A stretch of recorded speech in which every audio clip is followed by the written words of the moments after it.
So 2 by 2 case. And let's just work with one of the matrices we have already worked with. So let's work with A. A was 7, 3, 2, 4.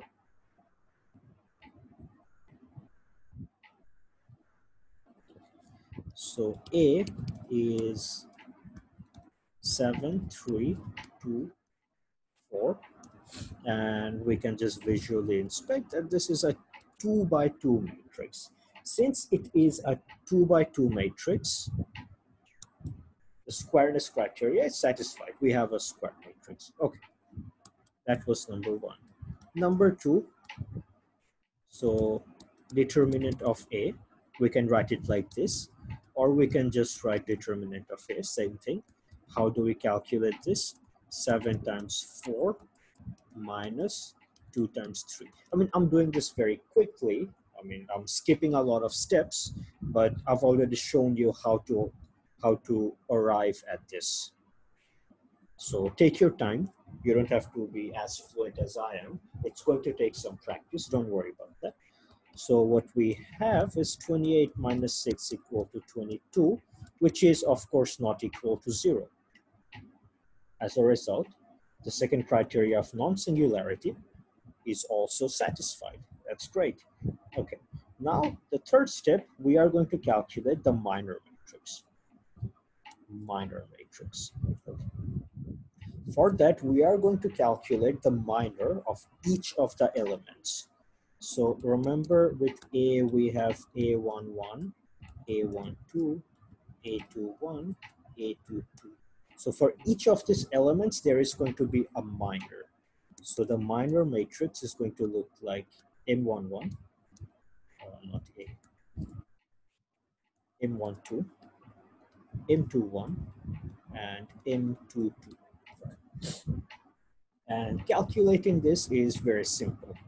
For M11, all that we are going to do is we're going to take A11 and cross out everything in that row and in that column.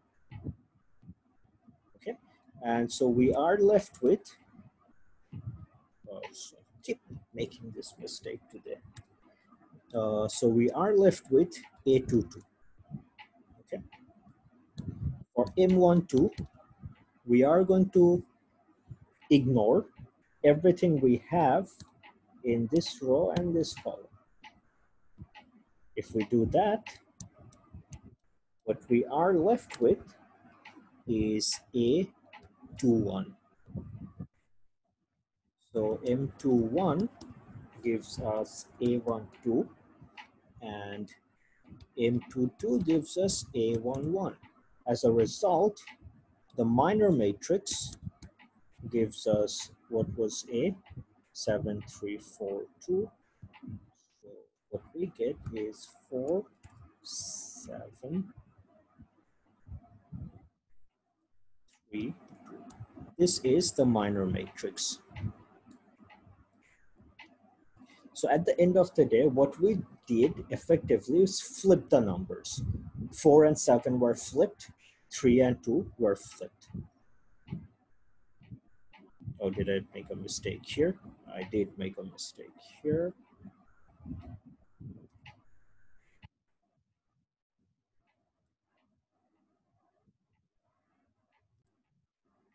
So we have 4, 2, 3, 7, if I'm not mistaken.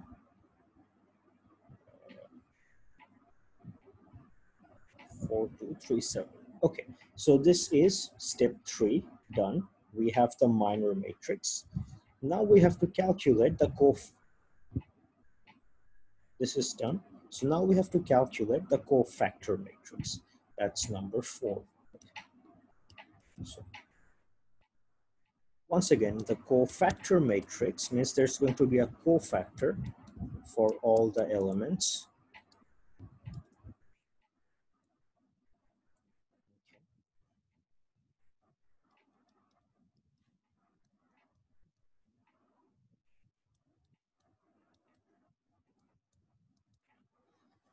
So all that we are going to do here is we're going to take M11, M12, M21, into 2, and we are going to multiply it with plus or minus.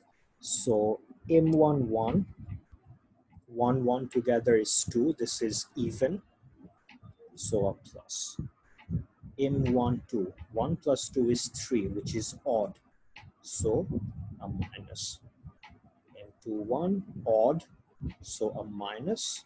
2, 2, even, a plus. So effectively, what we are left with is that the cofactor matrix looks something like plus 4, minus 2, minus 3, 7. And that is the cofactor matrix. Okay. So number 4 done. Now we have to calculate the adjoint of the matrix. Okay. What is an adjoint? Adjoint of matrix.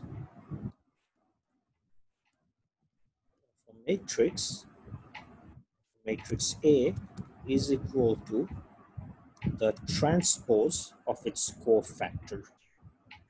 Once again, we've talked about cofactor in the last lecture. So the transpose of its cofactor, or you can also write it as CT, is effectively 4 minus 2 minus 3, 7. We're just flipping the rows and the columns. Okay, so this is done. This is number 5. Once again, see, each step is very easy. The trick is in remembering the 6 steps. Okay, so finally we come to inverting the matrix. Okay, so number 6, how do we invert a matrix?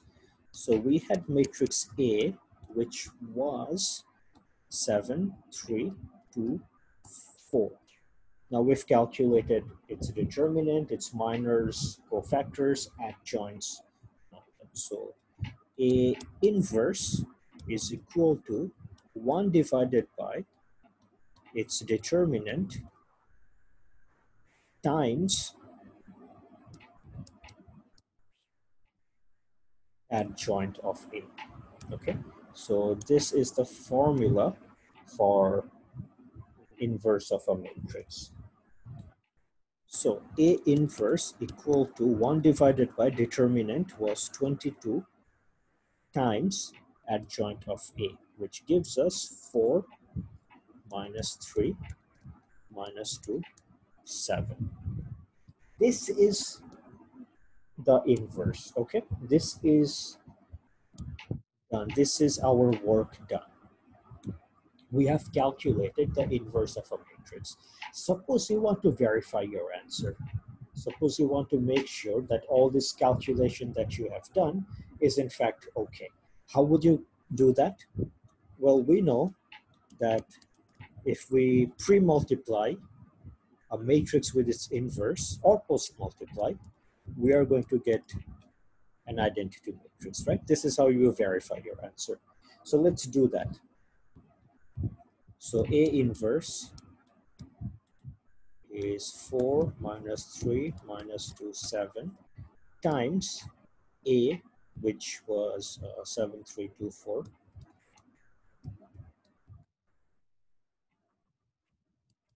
And how much do we get? We'll just leave this outside, 1 by 22, and let's just multiply this matrix.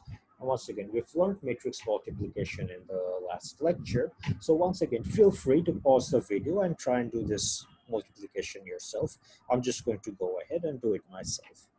So 28 minus 6.